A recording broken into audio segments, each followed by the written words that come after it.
কথাটো হল আজি মই গধূলি মানে বাবুক টিউশনৰ পৰা লৈ আহি দেখিলো পোষ্টাৰ গোটেইখিনি ফাৰি থৈ দিছে। মই ভাবিলো অকমান ফাৰিছে বোধহয়, কিন্তু নহয়। আমাৰ এইখিনি এৰিয়াত যিমান পোষ্টাৰ লগাইছো গোটেইবিলাক ফাৰি চিঙি তলত পেলাই থৈ দিছে।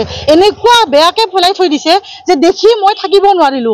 কান্দি কান্দি এইখিনি মানুহকো সুধিলো কোনে কৰিছে, কিন্তু কোনেও একো নকয়, নাজানে, গম পোৱা নাই। তো এইখিনি আমাৰ এৰিয়াটোত যিমান আছে কমচে কম 50খনৰ ওপৰত পোষ্টাৰ হ'ব। গোটেইবিলাক ফালি চিৰি চেছ কৰি থৈ দিছে।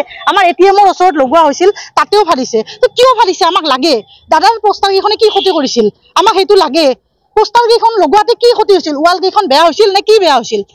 আমি ইমান লাগি আছো দাদাৰ নিয়াৰ কাৰণে, আৰু আজি আমি দাদাক ভাল পাওঁ বুলি চবেই কওঁ, কিন্তু আজি দাদাৰে পোষ্টাৰ আমি আজি দাদাৰ ফিল্মখন ৰিলিজ দিব 3 দিন আছে, মাত্ৰ 4 দিন আছে, তাতে আজি আমি এই ঘটনা কৰিলো। এসপ্তাহ কি আমি ৰাখিব নোৱাৰিলো নেকি জুবিনদাৰ পোষ্টাৰখিনি?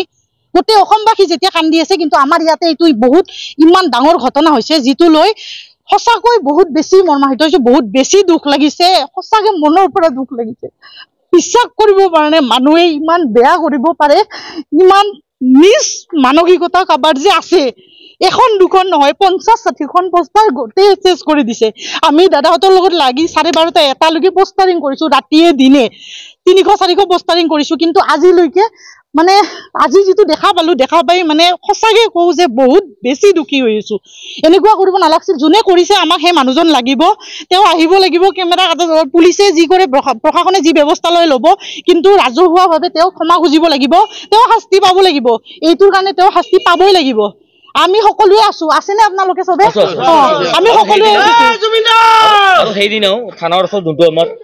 থানাৰ ওচৰত এটা আমাৰ হৈছিল অংকন কৰিছিলে থানাৰ ওচৰতে, থানাৰ একদম লাগি থকা ৱালতে লগাই থৈ দিছিলে। তো আমি সিদিনাখন দেখা পালো যে জুবিনদাৰ যিটো টুপি আছিলে তাতো ৰং সানি থৈ দিছে, আৰু চকুতো ৰং সানিছে। তো আমি সেইটো কাৰণে এজাহাৰ এখন দিছিলো।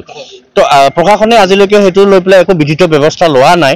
চ' আমি বিচাৰো যে সেইটোৰ ওপৰত বিধিত ব্যৱস্থা এটা লওক, আৰু আজি যিখিনি মানে হেৰি বেয়া কাম কৰিছে, সেই বেয়া কামখিনি বহুত বেয়া লাগিছে। কাৰণ আমি নিজে কষ্ট কৰিছো, আমি প্ৰমোচন কৰা নাই, আমি প্ৰমোচন কোনো সামাজিক মাধ্যমত কৰা নাই, আমি নিজে কষ্ট কৰি পেলাই সেইখিনি আমি প্ৰমোচন কৰিছিলো। প্ৰমোচন নহয়, একচুৱেলি এইটো ক'ব নালাগে, কাৰণ আমাৰ যিটো আৱেগ জড়িত আছে।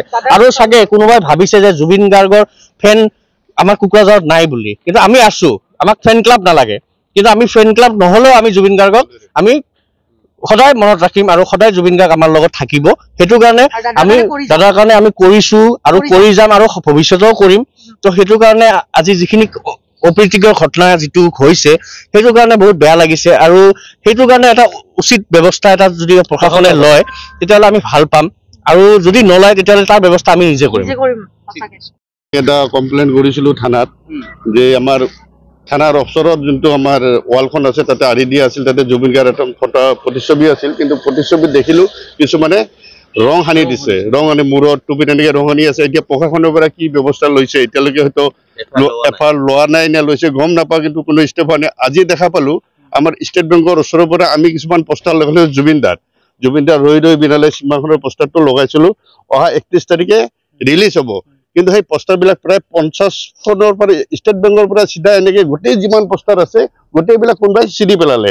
আৰু আমাৰ এটিএমৰ ওচৰতো আছে, পিছত তাতে কেমেৰা আছে, বস্তুবিলাক চব যদি ভালকে চালি জাৰি চাই সেইটো ভালকে পাই যাব। কিন্তু এইটো বস্তু আমাৰ হাতত নাই। এইটো প্ৰশাসনে যদি এইটো হাতত লয় তেনেহ'লে নিশ্চয় এইটো আমি